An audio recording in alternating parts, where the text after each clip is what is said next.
Indonesia memang kaya dengan berbagai tanaman herbalnya, baik untuk pengobatan, kecantikan, dan berbagai macam kegunaan lainnya. Daun sirih adalah salah satu tanaman yang cukup populer di masyarakat Indonesia, karena dipercaya dapat menyembuhkan berbagai macam penyakit. Daun sirih juga memiliki macam-macam warna serta bentuknya.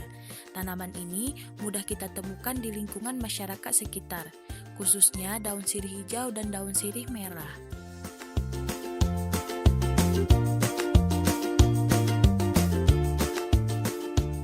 Penasaran dengan prosesnya? Simak terus ya videonya. Langkah pertama yang harus kita lakukan adalah ambil 5 lembar daun sirih, kemudian cuci dengan air bersih.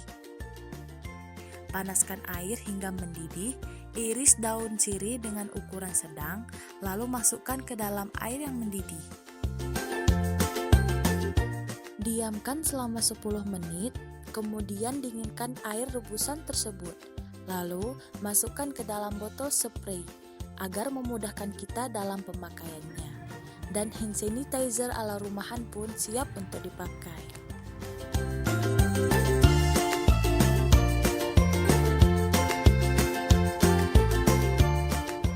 Daun sirih dipercaya mengandung antiseptik alami, sehingga dapat membunuh bakteri, serta mensterilkan kulit kita. Selamat mencoba. Wassalamualaikum warahmatullahi wabarakatuh.